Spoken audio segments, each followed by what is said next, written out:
Welcome to the Plant Cunning Podcast, where we explore a relationship to plants, other people, and the mysteries of nature.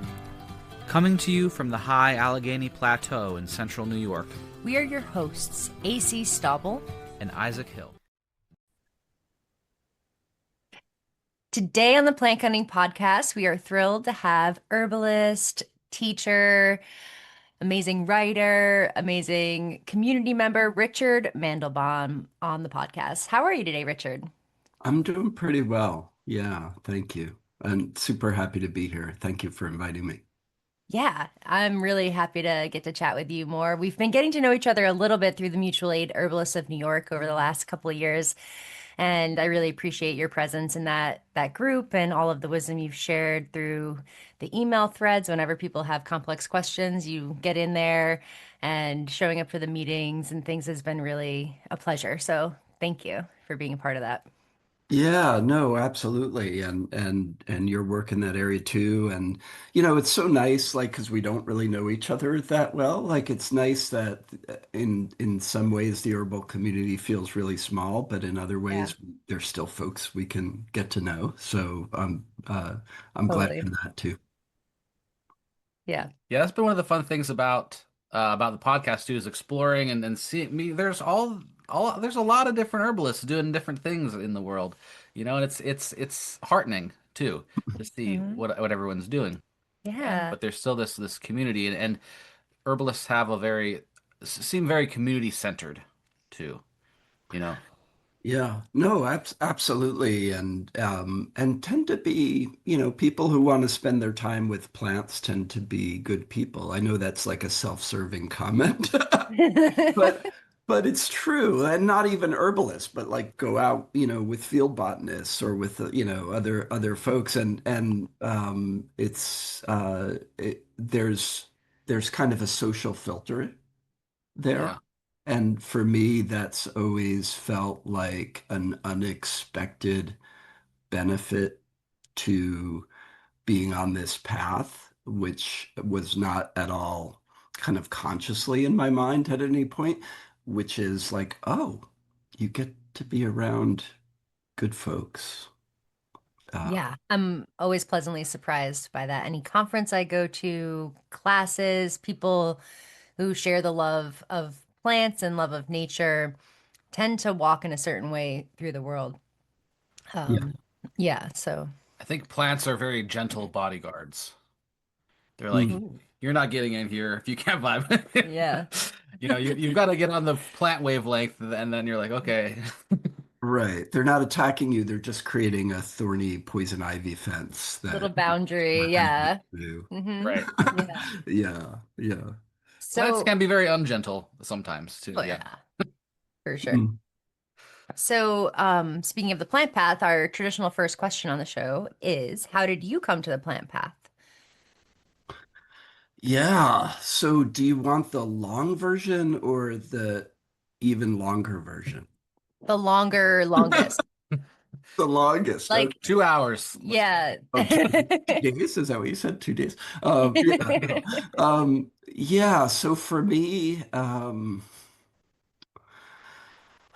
it really is about the plants, and I'm glad you worded it that way. The plant path, I think, are the words you used versus, say, like the herbalist path, which would have been a fine question to ask too, right? Or the herbal medicine path. Nothing wrong with that. But for me, it really is a plant path, which is true of a lot of herbalists, right? Um, but for me, I think looking back,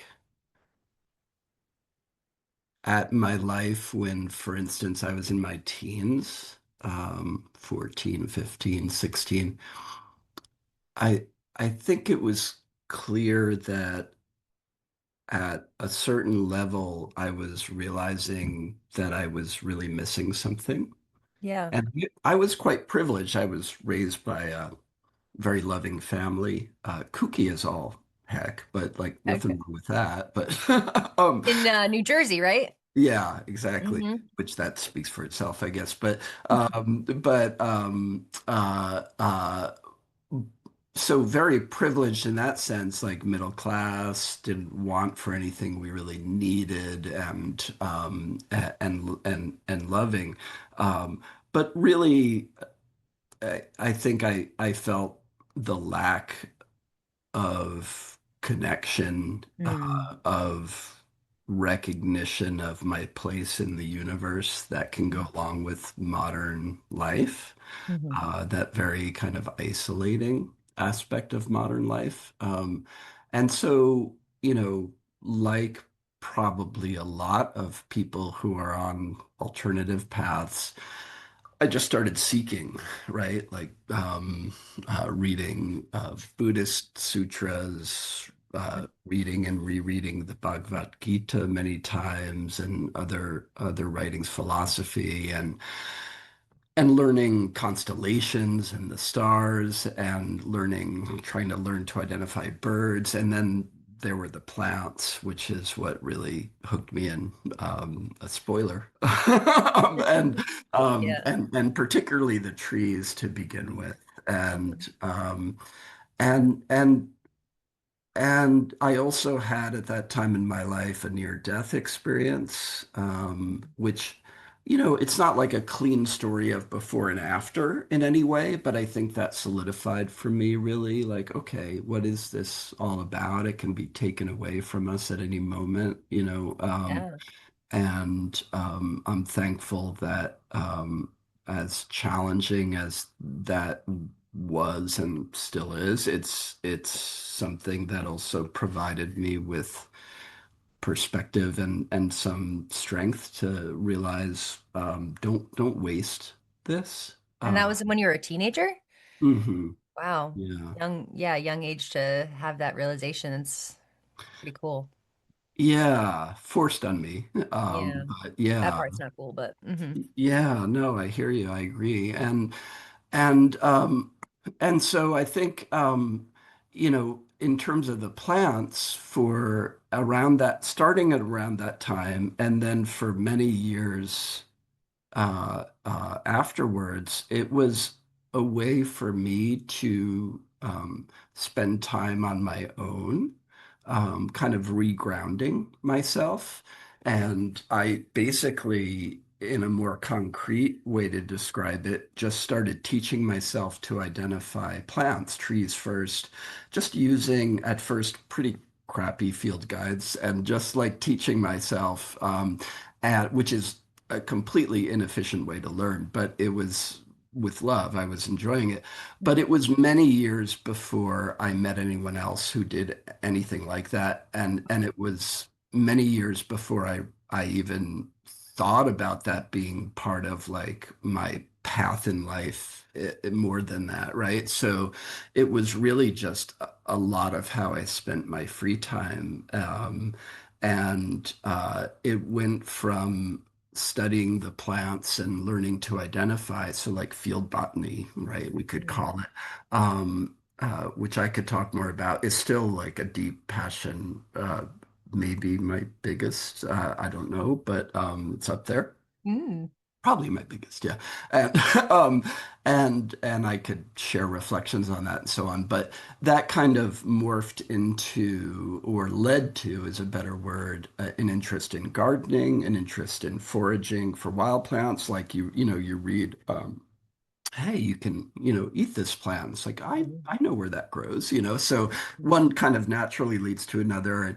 And learning to organic garden, as an intern, and working on some farms, and found myself in Arkansas, in my 20s, uh, uh, working as a organic gardening intern, but then also like a group of us, including the first real life herbalist I ever met. She was an herbalist and midwife who lived there up in the Ozarks in Arkansas. And a group of us just piled in a car and did a road trip. Mm.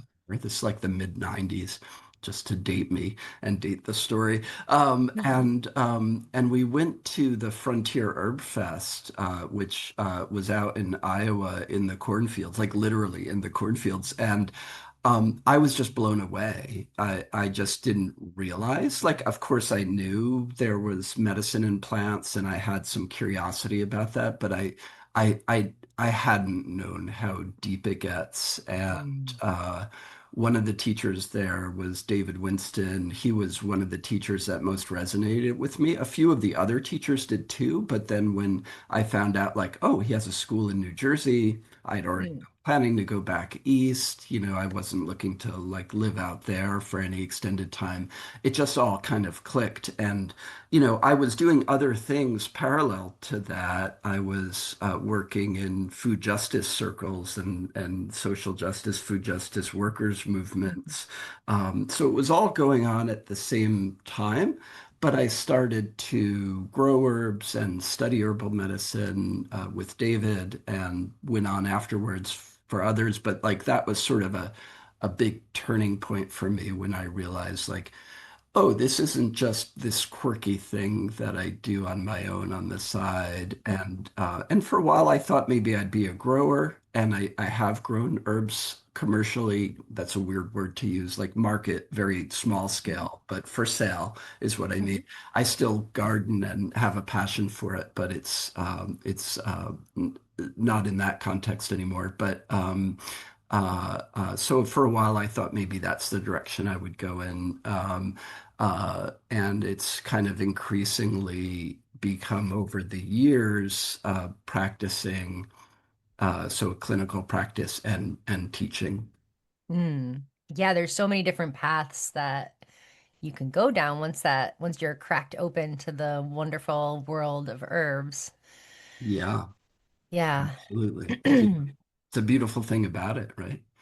Yeah. Yeah. So you kind of came in from the perspective of plant identifying and just being curious about the plants and getting to know them. And you did your own book learning, and you said it wasn't the most effective way of learning plants, but so would you say a more effective way would be what, like working with a teacher? Is that what you were thinking? Yeah, Yeah. or at least the mo more efficient way. So, like with field botany, you can definitely just learn it completely on your own, but it's going to take you a lot longer than at least occasionally going out with people who can point things out. And Yeah. it's funny when I the first time I met other people, like hanging out with field botanists or other people who really knew what they were doing, first stepping into those circles. I didn't actually know, like, do I know anything? Like, I think I do, but it's never Right. been tested. Like, maybe I'm just wrong about Yeah. most things. And so that was affirming too, Yeah. and also fun, right? You get to be around other folks and learn from them too. So yeah, so studying something completely from scratch, again, it was a labor of love. So Yeah. no regrets whatsoever, but yeah, not the most efficient way. Yeah. So when you were learning field botany at first, were you like doing the whole keying out everything, or were you just like trying to identify them based on what they looked like, more of that intuitive kind of this looks like that, and then you like look at some of the characteristics rather than like the full analytical keying out. It's a great question. A little bit of both. Definitely being careful to detail. And I think that's actually what I love about the practice of botany is it Mm. forces you to slow down and really pay attention and be Yeah. present and put other things to the side. And True. um, uh, the mindset it puts me in is very healing. But a little bit of both. But it's funny, like a lot of the botanists I've learned will talk about keys, but also talk about how much they hate keys at the same Yeah. I, I'm that guy. time. So there's a place for it, and always being careful, like yeah. really paying attention to detail, making sure you've got it right. To a point, we could break that down too, like in cases where like that's not so important. So a little bit of both. But I kind of, it's a great question because I kind of liken it. The metaphor I use is getting to know another person. Yeah. Yeah. We Yeah. don't know each other that well yet, but we're getting to know each other now. Mhm. And it's really difficult to get to know another person if you don't have a name for them, whatever that name is. It's arbitrary, Mm. right? But it's a Mhm. name and a way to like identify that person, right? Like we when we first meet somebody, we ask, oh, we just volunteer our names, and it's a natural thing. So I feel like it's the same with the plants. If we don't, if it's just a beautiful sea of green versus like really seeing them and recognizing them as individuals, I don't know that we can really get to know them. Yeah. So that's what it is for me. It's like that first step to reestablishing intimacy and reestablishing kind of figuring out who I am and what I am in the world, by recognizing what's around me. Mm. Yeah. So anyway, I'm riffing off the question, but But yeah, it's interesting to me too, because like I also have liked field botany, but more from an into like I'll go out there and like learn the plant, and you know, so a lot of people when they're meeting other people at first, people often say they're better at faces than names. You know what I mean? Mm. yeah. And I think that's true for plants as well. Like you can get to know a True. plant and like you know what that plant is and like you might have some name for it, but you might not necessarily know exactly why you know. Like you might not have all the details right, but you know what that plant is. And sometimes you can confuse it with the name of another plant. Like I've been humbled before by that, like mixing up um hedge parsley and hemlock, you Mm, know? hmm It's like I know what that plant is. I thought it was hemlock, but no, that's actually just hedge parsley, Yeah. you know?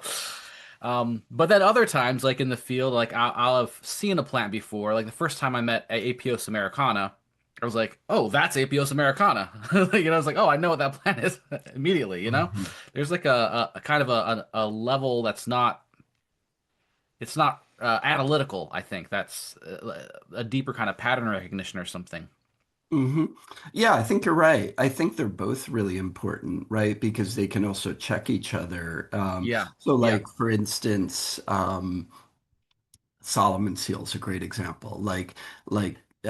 I find a lot of people misidentify it actually when they don't realize there are three or four different species of plants that look fairly similar. You've got Hmm. your uvularias, your bellworts, you've got twisted stalk, etc., and the quote unquote false Solomon seal, Solomon's plume, and Myanthanum, and so sometimes people are super quick to say like, oh, look, Solomon seal's like, Right. well, no, or the various species of St. John's wort that are out there. And Mm. but if you're in tune, like you're saying, Isaac, and like really grounded, you're going to look at that St. John's wort that's a different species and say like, something's different about this, right? Same family, or like giving it's Yeah. giving St. John's wort that I know, but it's a little different. There's Yeah. a family resemblance, Family but it's Yeah. resemblance. not quite right. Yeah. Right. It's like a first cousin, but something's a little off. The flowers are a little small, the leaves are a little big, maybe Yeah. not perforatum, right? Right. So, yeah, for sure. And that's the first step, I think, is to be really just present and paying attention. Yeah. And there are just so many plants. Like Hmm. it's like you don't realize how many plants there are and different kinds of plants. Yeah. Yeah, absolutely. Yeah, one of the main reasons I wanted to study with Seven Song at Northeast School of Botanical Medicine was to really learn botany from him. And we did every single Tuesday, we'd go out into the field with our Gleason and Conquest, which is these giant books, which have come in really handy since then for pressing flowers. I'm But but sure I you'd love to haven't hear it. even cracked it open to Kyoto plant since then because it was a little hard for me. And so I don't know, you've taught botany a lot at different schools and your own school at Arbor, do you say Arbor Vitae or Arbor Vitae? Oh, I'm now that's a sorry. thing. That's a thing. Arbor, Arborvitae is the no. Arbor Vitae? Okay. Um, arbor. it's Latin. Who cares? I think my Latin teacher would want me to say, actually, I think it would be arbor vitae, but who's going to say Oh, that? Nobody's going to say that. nobody. So arbor vitae, arbor vitae. I don't Okay. You get the point. All right. Yeah. So you've taught botany a lot, and I'm wondering if you have like a method. Like, where do you start with your students when you're gonna start teaching about botany? Yeah, and just to say, Gleason and Cronquist, I've got on the shelf, and a few other things that I uh, very much am thankful that I have, but it's rarely the first step that I go Yeah. to. Mhm. I sort of over time you can learn the genera that are more difficult and where you have to go to the more detailed, like quote unquote professional botanical keys to parse them apart. And there's other resources too, similar to Gleason and Cronquist. But as sort of a first stab, yeah, I find there are more accessible ways to get into it. Mm. I mean, when I first introduced botany to people, what I mostly try to convey is the need to, this goes along with what we were just talking about, slow down and be present. And I actually think it's not to digress or change the topic, but I think it's actually very similar to working with people in clinical practice is, Mm. you might have your ideas of what something is going in, but you might be wrong and you have to kind of clear your mind and really observe. And so even before you think about cracking a book open, really just look and pay attention.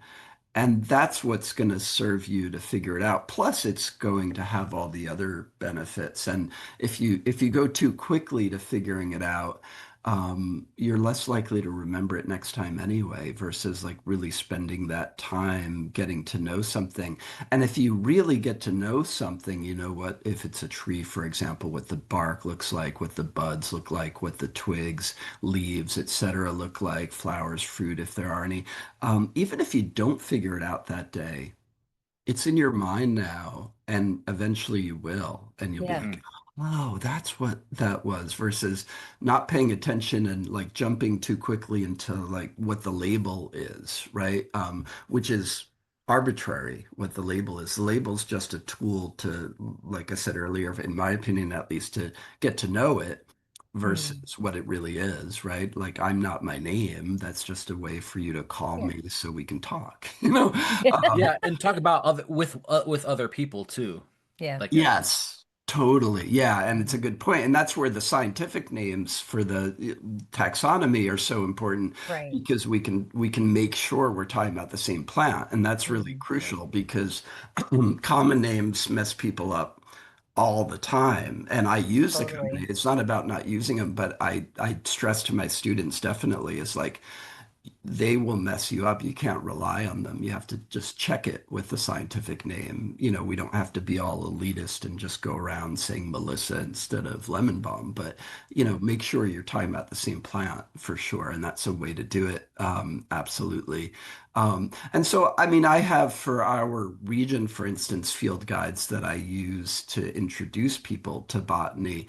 But then there are trickier genera where it's like, nah, you got to go over to the more detailed sources to tease that out in some cases. But those are the exception, actually. mm, yeah, Yeah. yeah.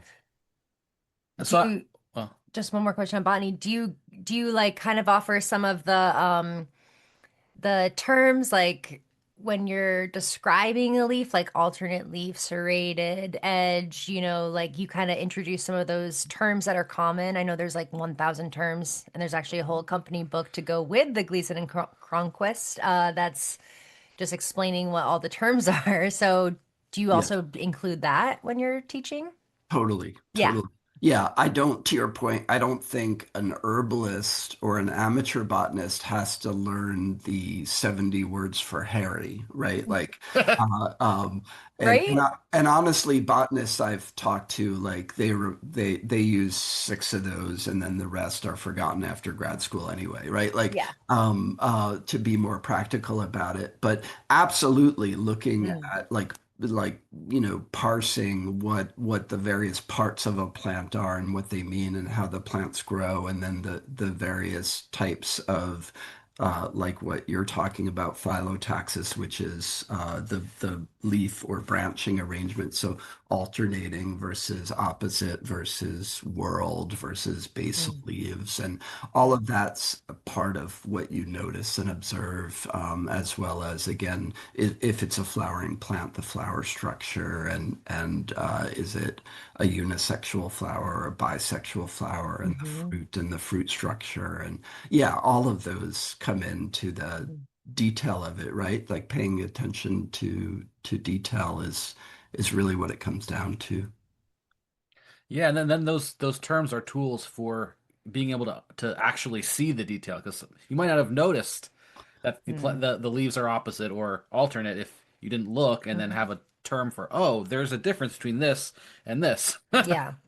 I agree. We need some vocabulary in anything, right? Whatever it is, to be able to structure how we think about it, right? Or how we can organize it. So, yeah, so absolutely. Yeah. And then what's your favorite field guide if you're gonna take one out into the woods?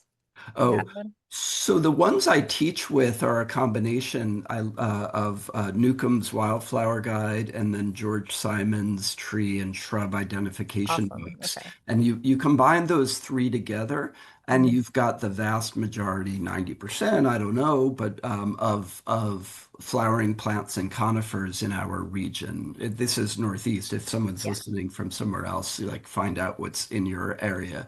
That's crucial for field guides that it be regionally specific. Right. But then there are other plants, whether it's ferns or mosses or stuff like that, that Mm, you have to go elsewhere, which true. are more specialized. But the combination does you pretty well. And then again, you can learn the genera, whether it's like Gallium that Cleavers is a part of, or other genera where it's like, okay, this one's a little tricky. Violets can be a little tricky, and you might want like additional resources for.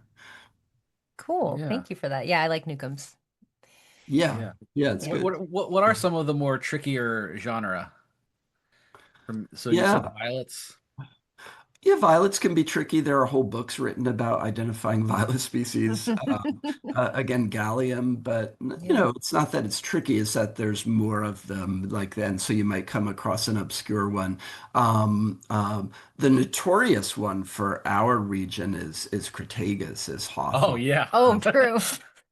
And Yeah, we just say Crataegus SPP and run with it, and we're all yeah, like, okay, that's fine.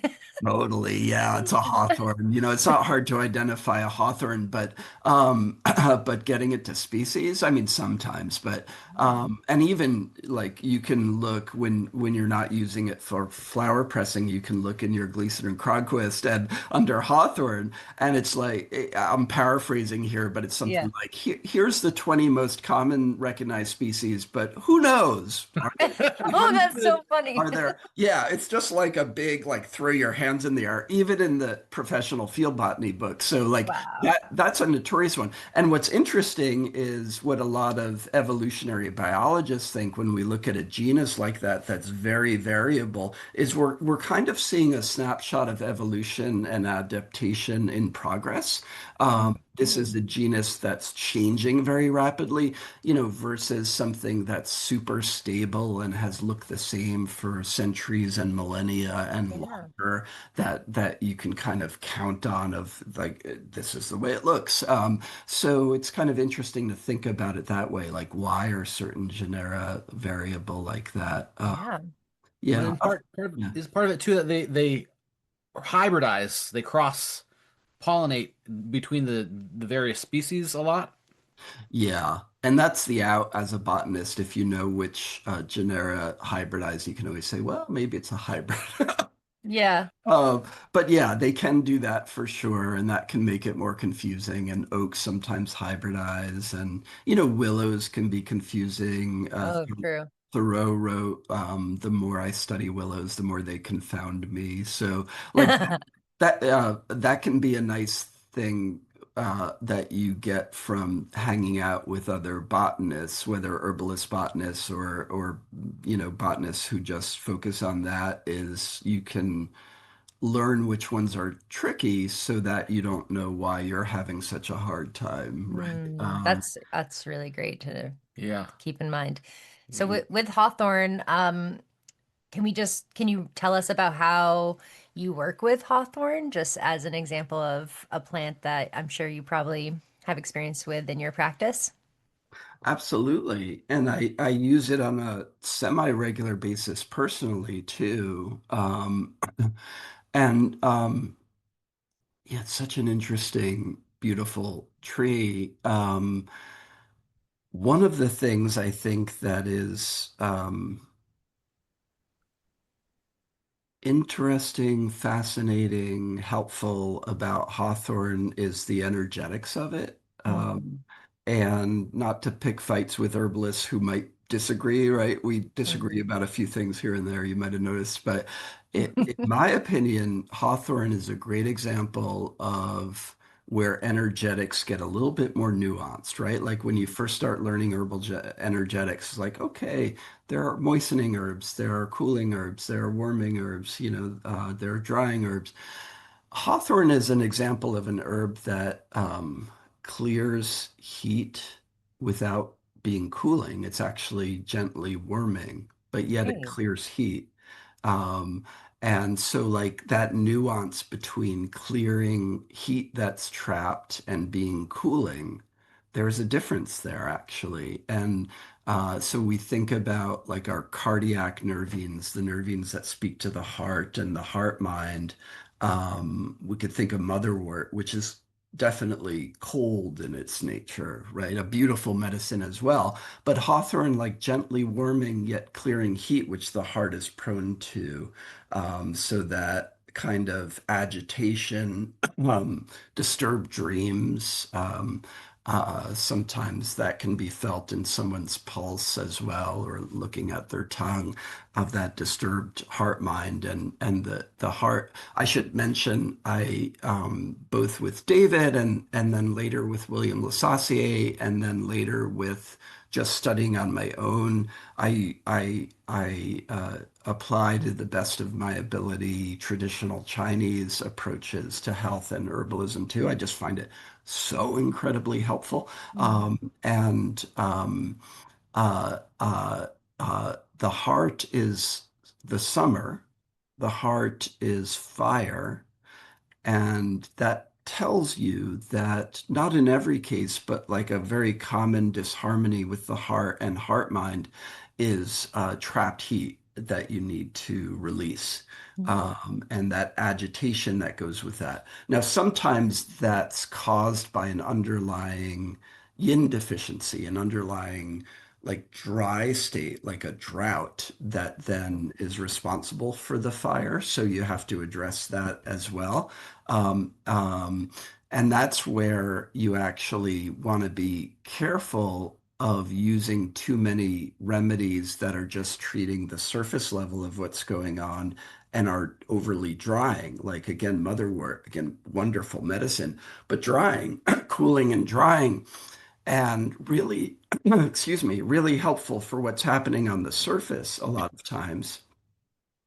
But if what's going on underneath is kind of a dry, depleted drought, you need other things to address that. And Hawthorne just fits in this, it just slips right into this role of nourishing, um, gently warming, but also allowing you to like release that heat that's trapped, that's causing agitation. In Chinese medicine, one of the phrases used is the heart feeling vexed when the mm, heart yin is depleted and deficient, and you just feel a lot of that like agitated, anxious energy, both during the day, again, kind of coming out in sleep and in dream life. And so we could also talk biomedically about the anthocyanins in hawthorn and all the phenolic compound, IE, and the antioxidant activity and all the ways that we understand it from that point of view, which I find really interesting. But energetically, I find it to be such a special medicine for those are some of the reasons why. Yeah, really cool explanation and thoughts on Hawthorne. And so just to clarify, are you using any species and are you using flower or berry or leaf or both or all three? Yeah, I do use a variety of species. Mhm. And I know some people are partial to some and not others, and Mm. that's fine. Um, I'm partial to the fruit. Yeah. I really am. And I admit it might just be a bias. Hmm. That's okay. But I do have a kind of preference for the fruit for sure. Hmm. Yeah. Nice. There seems to be more of a, I mean, they're sweeter, there's sweetness to them, and they seem to be more nourishing as well. I mean, the animals love the fruit. Yeah. Yeah, absolutely. Yeah, and I love the fact that you brought up sweet. So it's got like a sweet and a sour energy too, right? So it's Mhm. nourishing. The sweet's telling us it's really nourishing, which is so important Hmm. when we put medicines together for someone is to figure out what we need to nourish. And the sour, it's got this very stabilizing kind of toning energy to it. So that combination is really nice. Hmm. Yeah, and I think that it's a really great example of how complicated or complex energetics can get. And this is something that, confuses a lot of people, how to actually, because it can get so complex with each of the body systems. There's underlying heat or underlying, there's so many nuances to it, and also to each body system, and then to each plant. Um, so I'm interested in how, like, your approach to energetics. You say that you come from you learned a lot of the TCM, that five element theory of energetics, but you're also using a lot of the more the Western energetics. So how do you what's your approach to energetics? Yeah, it's a great question. And I agree with you. There's always more to learn, right? Which is exciting. I'm glad for that. Uh, uh, so my primary teacher, who I now do some teaching for, is David Winston, was the one who introduced me to Chinese medicine. He had studied with an herbalist in Chinatown for many years, so that's where he derived it from. Um, and I found it interesting. That's interesting.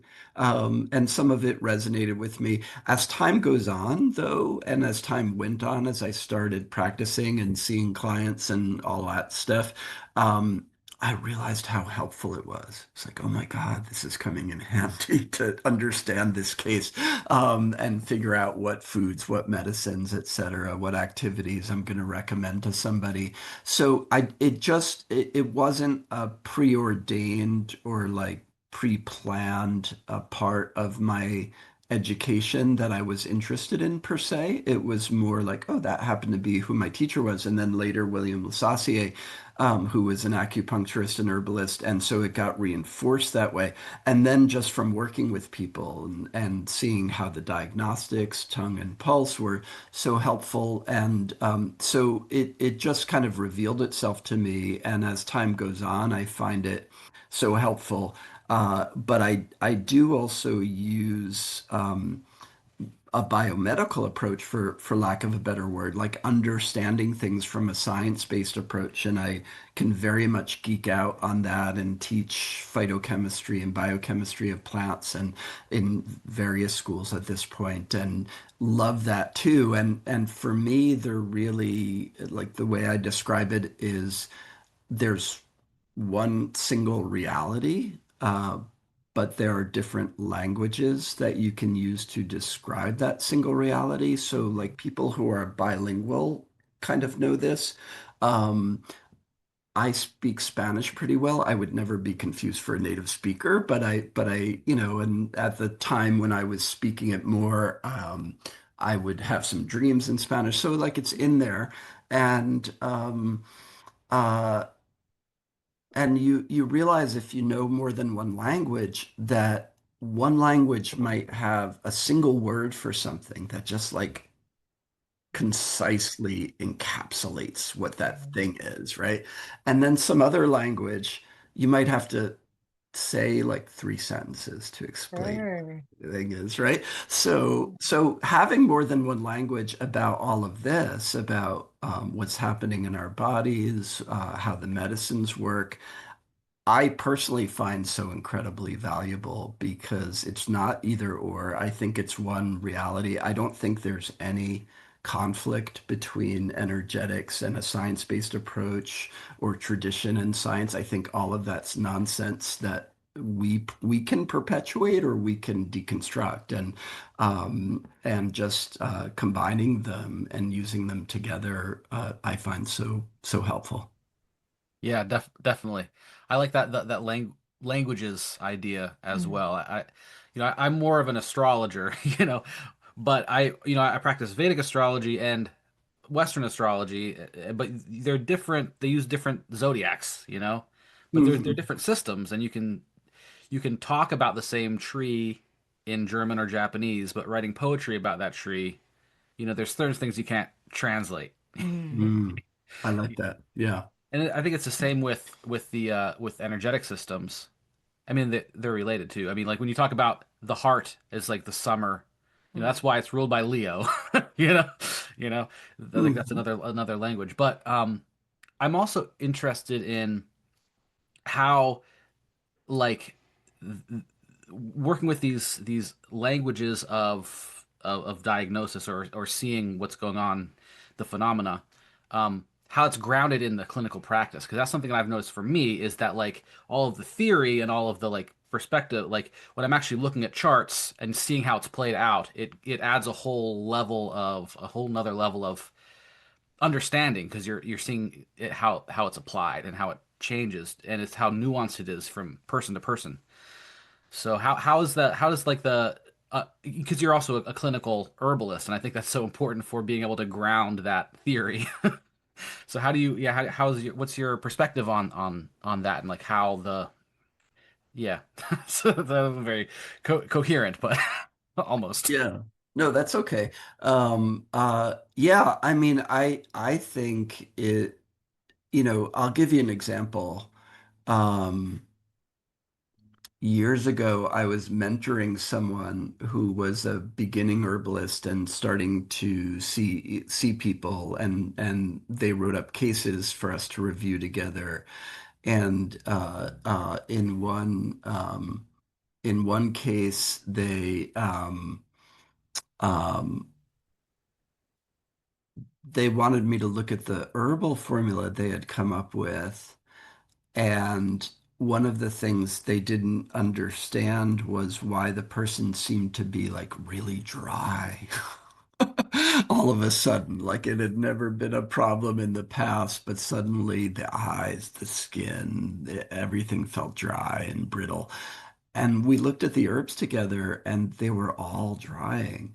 Mm. But they hadn't learned from teachers who were using energetics. They had learned from teachers who were using more of a science-based approach, which is fine and good. Like you can help a lot of people that way. Mm. Again, I think that's useful, but the usefulness in having both hats, and it's not even switching between hats, it's like wearing two hats at the same time, even though that looks funny, is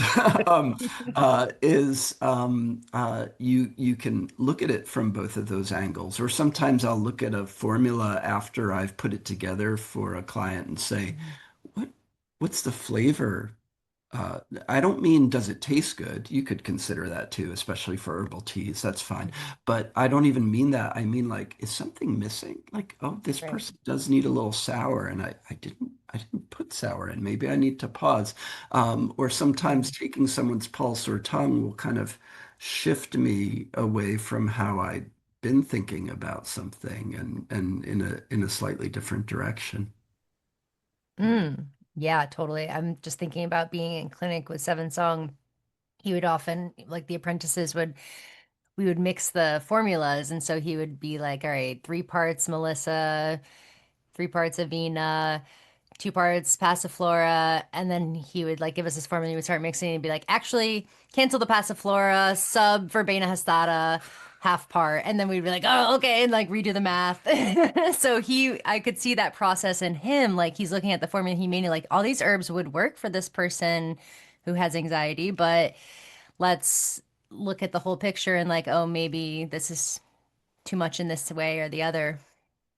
Totally. And I think we know as herbalists that when someone says, I'd like support for my anxiety, it's the beginning of a conversation, right? It's the Yeah. beginning of digging into, okay, what are we, okay, that's a good start, but it's Mhm. just a start. And now Mhm. let's talk for 45 minutes and see what we're really talking about to figure out what's Mhm. helpful for you, right? Uh-huh. Instead of cookie cutter. That's what I love about herbalism. It's like you're gonna sit in that chair for 45 minutes to 2 hours with your herbalist Yeah. sometimes. Then like a doctor is just never ever gonna give you that kind of attention. Like maybe unless they're like an herbal doctor or like a naturopath or something, but Totally. And I think that's one of the big challenges with mainstream medicine is not just any kind of ideological or philosophical approach or how we might disagree with that. Like it's just the capitalist system that puts the pressure on doctors who really are working for insurance companies to only spend, 7 or 8 minutes or whatever it is with their patients. And yeah, if I didn't, my typical consultation is an hour and a half. It can go to 2 hours, like an initial consultation. If I spent 7 minutes with people, I'd be screwing up all the time. oh my gosh, 100%. Yeah, Yeah. so true. I, So, well, I think it's what you're talking about too with like slowing down and getting to mhm. know the person. Like there's so much you can't see and it takes an hour to to like get to what's underneath. Mm. Totally. It feels short when it Yeah. happens, right? Yeah, it's It true. feels like, oh my gosh, we could keep going. But Yeah. So now I'm thinking about like formulas and formulating for clients. So um, we have the ability to see clients and formulate for them, but sometimes as an herbalist, like as a herbalist product maker, I'm thinking of David Winston's Herbalist and Alchemist. You've actually worked, didn't you like do some formulating working with him in the apothecary back in the day?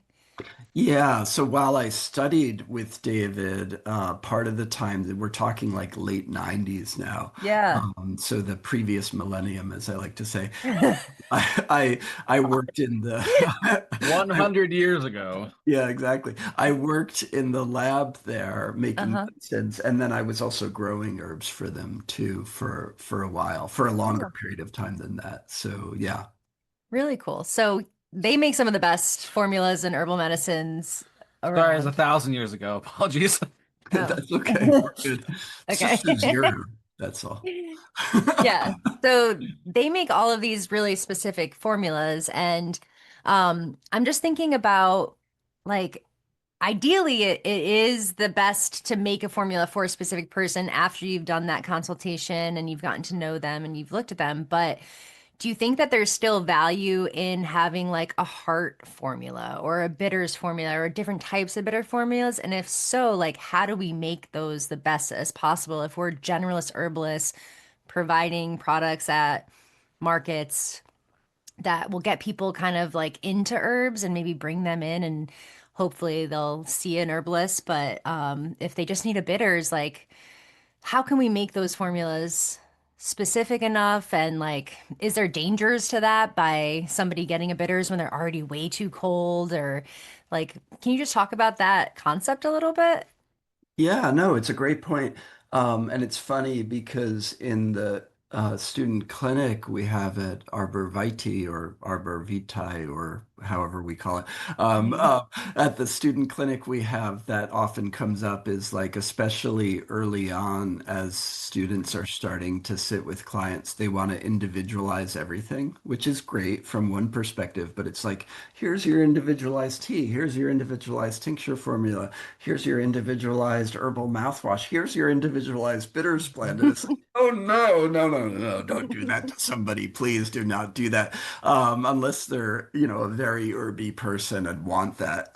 That's Mm. way too much. And bitters is a great example because there's so many blends out there. There's so Yeah. many that if you know the herbs well, you can poke around and find one like this is a good one. So like when I recommend bitters to a client, I will look at different bitters formulas and say like, this one is the right one for you versus Right. that one.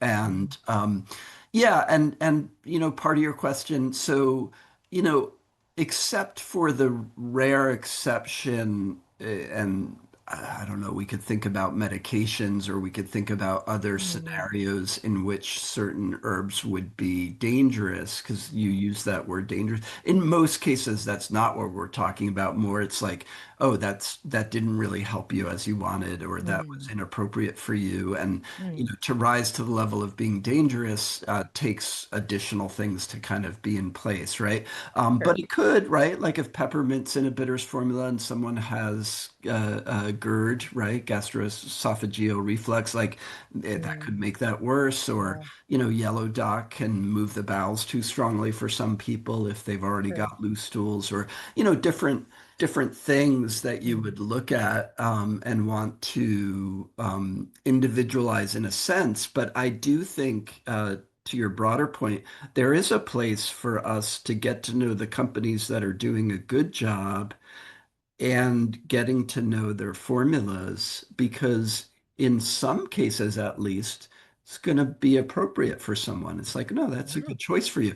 Other times, there's a formula being sold that's got 7 herbs in it and it's like, oh, 6 of them are perfect, but that one, no. So we can't Yeah. use it.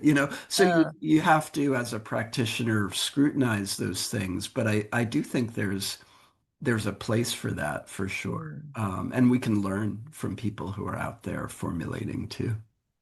Awesome. That's great to hear. Yeah. Yeah. And that's also you're talking about the student the clinical experience, and that's one thing that I really appreciate about Arbor Witte. I don't know. Is that you have the clinical part about it because it seems to me that the experience is just so important. The kind of as what we were talking about before, like that experience.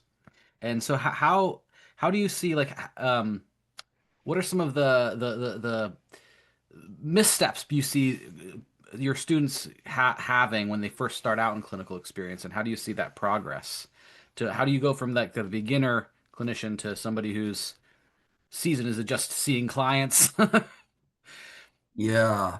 No, well, first of all, in the case of Arbor Vitae, for example, and David's program also, you get cases reviewed and so on. So there's different ways to do it, but in the case of Arbor Vitae, uh, uh, it's a slow burn, so it's a 3-year program. So it's only in the second year of the 3 years that students start to do intakes on their own and submit the cases for review and feedback.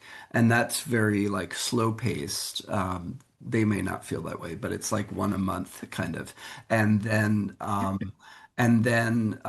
it's in the third year that like there's a clinic, like 2 every month, and you're seeing clients in real time and getting supervision and getting feedback from a mentor. So it's a gradual road that leads there. And yeah, in terms of rookie mistakes. There's a lot of them, but in my view is like, yeah, that's what it's for. Like this Yeah. is for them to make those mistakes now, like go for it. Mm. And because before anything is sent to the client, it's reviewed and all, amended and everything. So like this is the time to not be shy. Just like put it down what you think. Mm. Um, and yeah, I mean, different things come up. Sometimes lack of practicality, like, oh, this is really complicated, or this might not be affordable to the person, or are you including herbs that aren't even like available? That sometimes comes up. Um, Yeah. or dosage sometimes comes up, or again in formulating, sometimes even if the herbs look good, the proportions of the herbs in a formula need to Oh, be right. adjusted. So it's a lot of things that can come up, Mm. but all good, right? Like that's the whole point of having that kind of experience. And I think you're right that there are multiple programs that offer clinical supervision, but there's a lot of herbal education that doesn't, which there's nothing wrong with because for one thing, not everyone who wants to study herbalism wants to be a practitioner or knows yet if they do or not. And so like all good. We need programs and education, formal and informal, on all in all these ways, as far as I'm concerned. Like it's all good. But for people who do want to go on that path to be a practitioner, having that extra support for somebody like looking over your shoulder, and giving you feedback, I think is a super helpful thing. Yeah, Mm. Hmm. definitely. Yeah. Absolutely. Yeah, that's definitely helpful.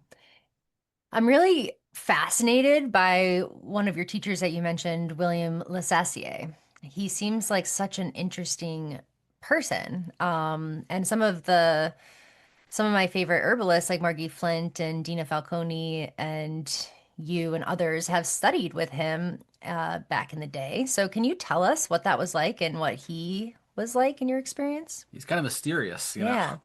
Yeah, yeah, yeah. I'm sorry I can't share. No, I'm kidding. He swore us all to secrecy. And you might know this, AC, like Margie is involved in a project now, is spearheading, I should say, a project now to get some of his works published. I'm playing a supportive role in that, but like to Cool. be super, Yeah, I did see that. That she has yeah, like the facial diagnostic posters for sale and she's trying yeah. to get some works published. Yeah. Yeah, but there are now like because he never published a book himself, but he did a lot of teaching. So Mm. how can we compile both what he wrote as well as lectures that were recorded and transcribed and put them out there in a format that people can learn from? Cool. And so that's a work in progress, which is really Mm. exciting.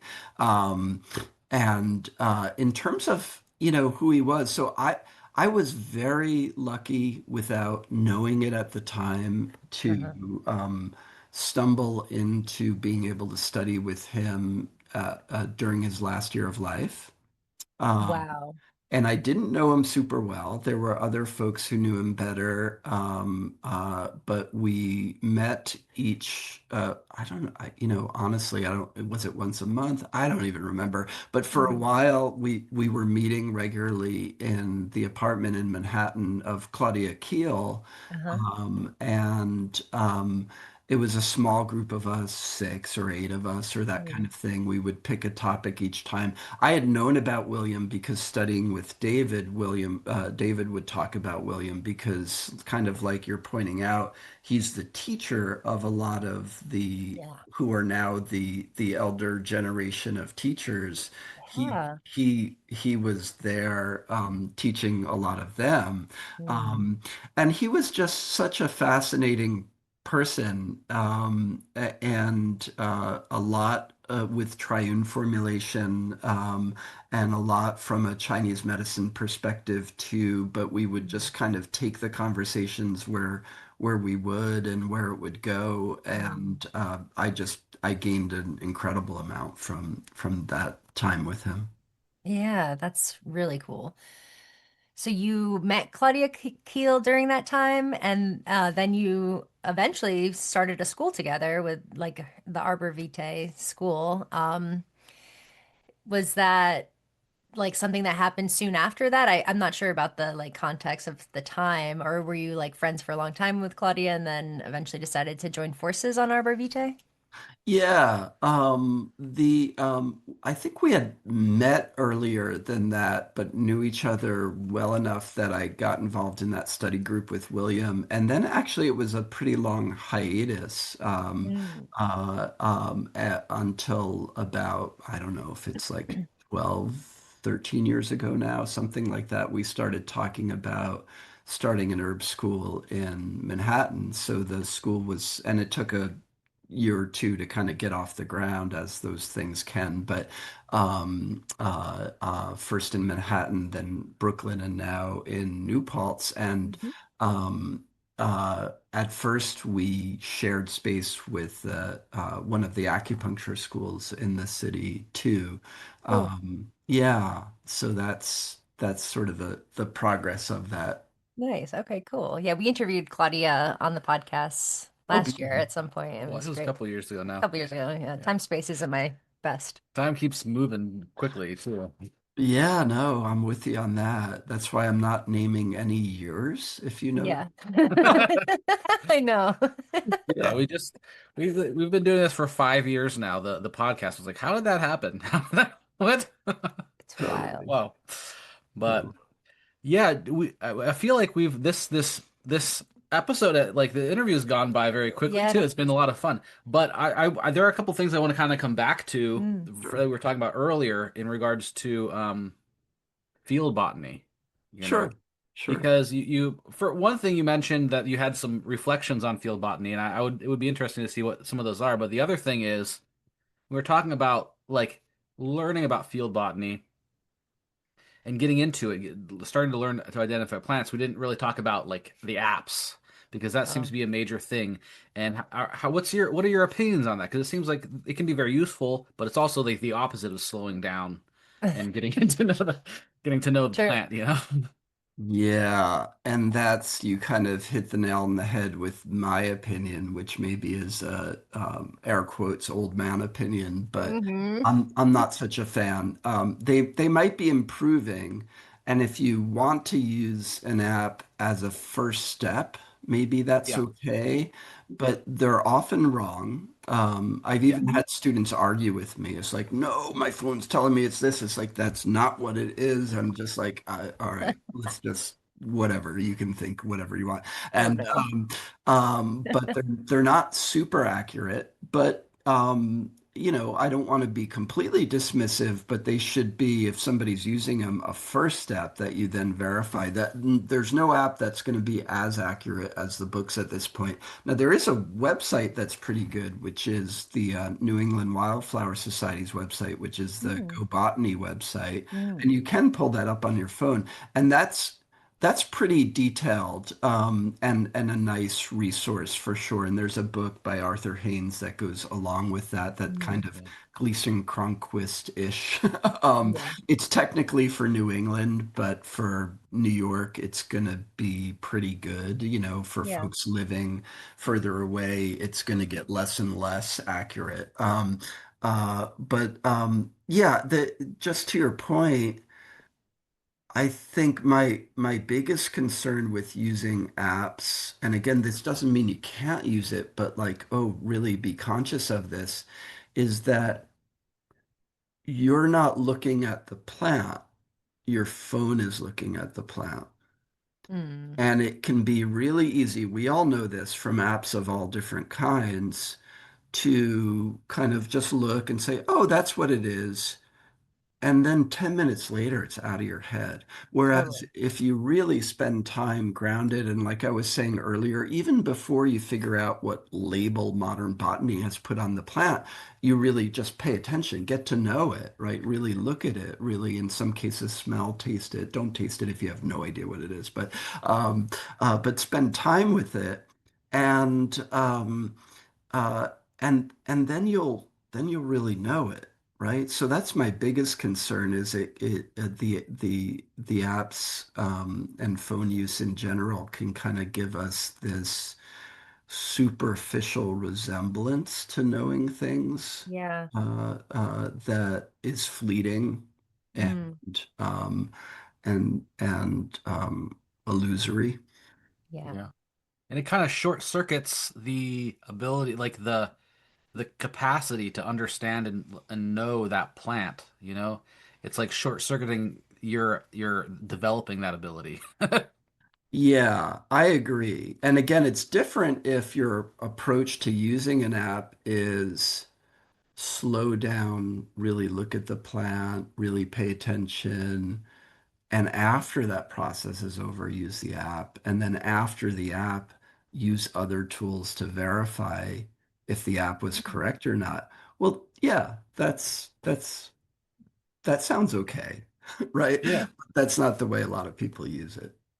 Right. Hmm. Yeah. And if you're using it as a tool in that process, it makes a lot of sense to me too. But like there is like it's almost like it's like with TV or with anything. It's you're when you're applying your intellect, you're using it. Yeah.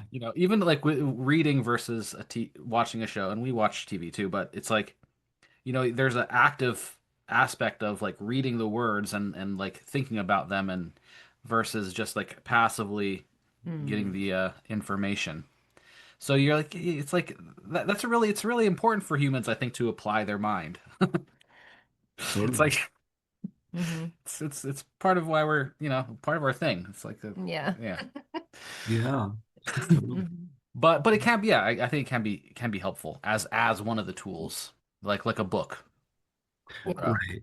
And I or think with the website. phones in general, or screens, et cetera, like, yeah, if we're really approaching them as tools Yeah. that we put down as often as we pick up, right? Like we only pick up when like, oh, that's the right tool for this. Oh, yeah. Then Hmm. that's different, right? Than Hmm. being addicted. Yeah. Yeah. Yeah. That's hard. Hmm. So what are some of the reflections on field botany that you were thinking about? Oh, I don't know if I was referring to anything specific earlier. Was there something I said that you wanted me to Oh, expand on? I could riff off the question, no problem. yeah, yeah, I guess like so what are over your years of studying of actively participating in the activity of field botany, being a field botanist, doing field botany.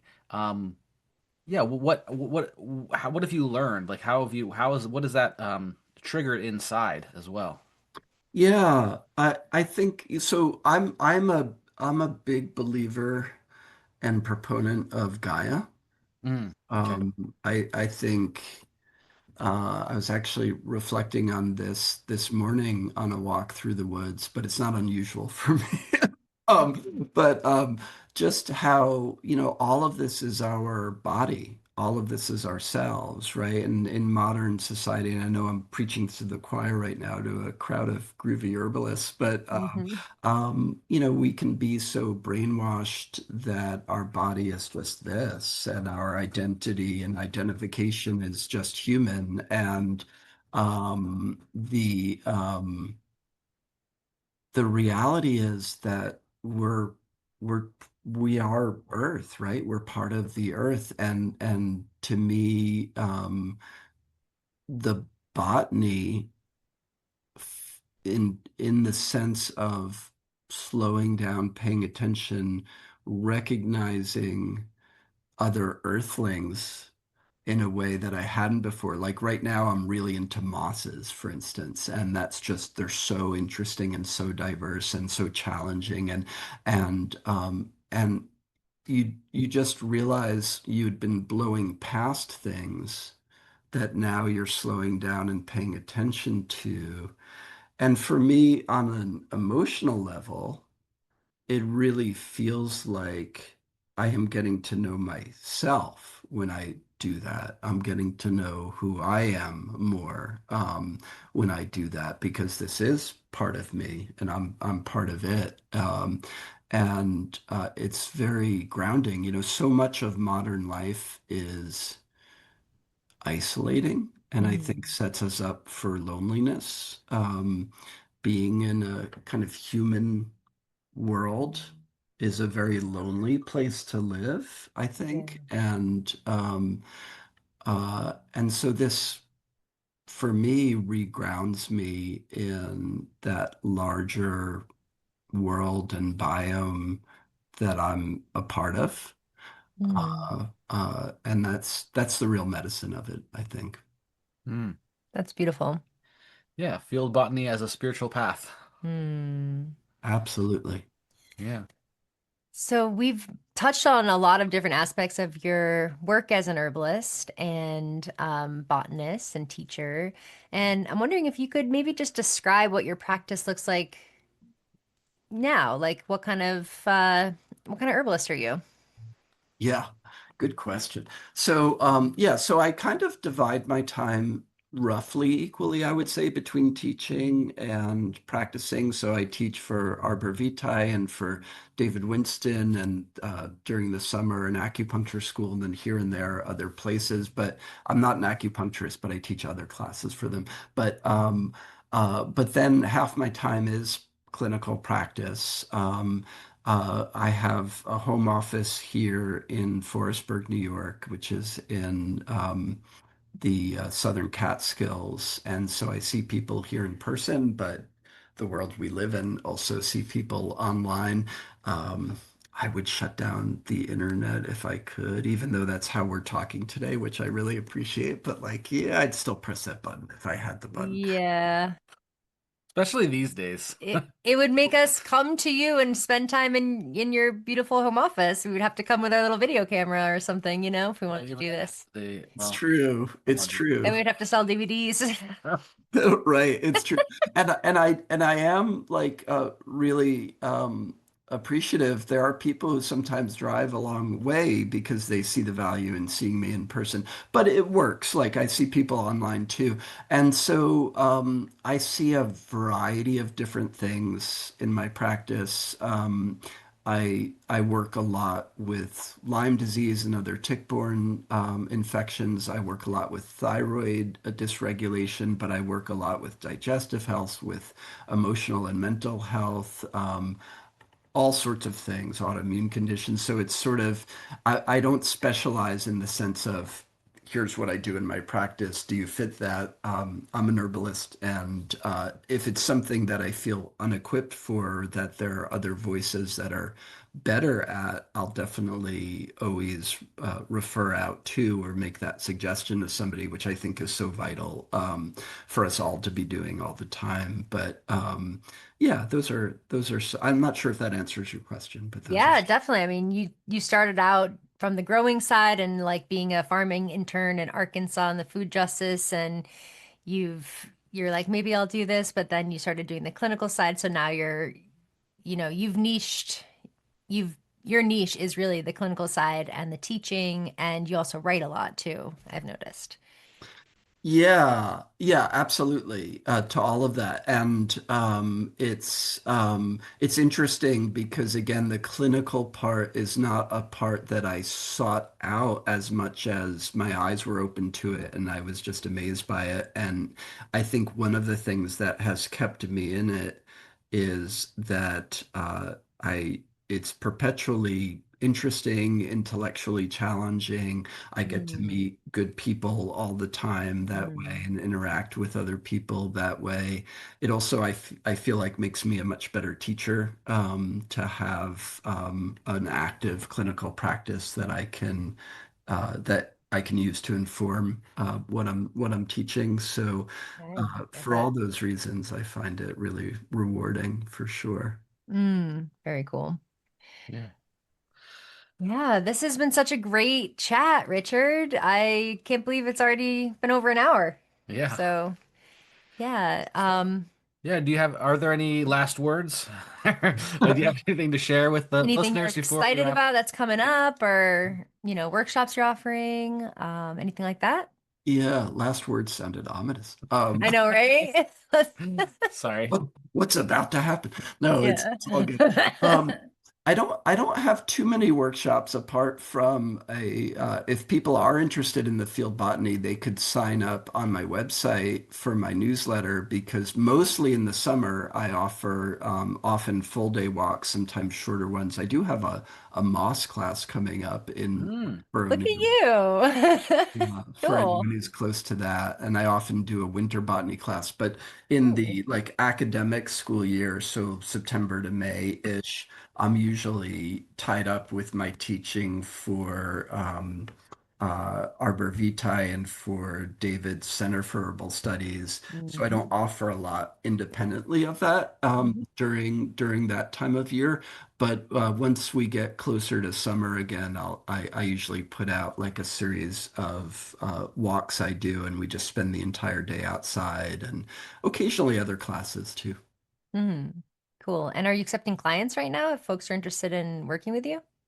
I am. Thank you for the question. I appreciate that. I am taking clients. I do like to let people know there's often like a 6 to 8 week wait. So Mm, sometimes if someone's in a more urgent situation where, oh my God, I really need to talk to someone this week or next week, that's probably not the best match. I mean, I do what I can if hmm. someone's in that situation, but it's not always possible.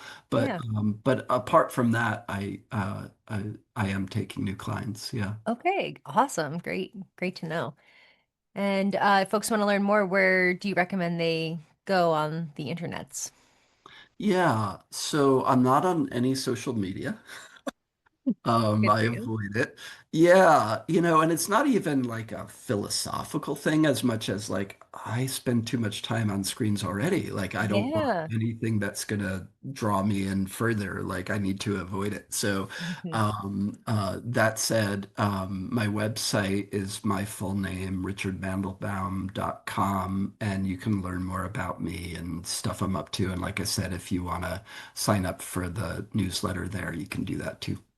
Sweet. And I also just want to plug that you were on our friend and uh, astrologer for Plant Cunning podcast show, Zamboni Funk, Yes. in 2022. So that interview was really interesting. It was all about Lyme. I actually listened to it twice, like in 2022 and again recently. And you really do like a deep dive on Lyme, and you just had a great chat with him. So I just wanted to plug Zamboni Funk's What is the Time podcast if you want to just keep listening to Richard.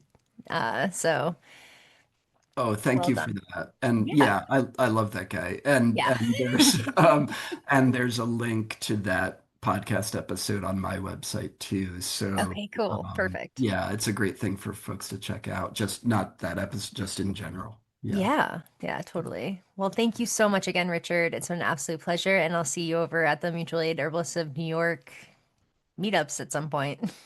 Sounds good. Thank you guys. Thank you both. Yeah. Cheers. Cheers. Thank you. Take care.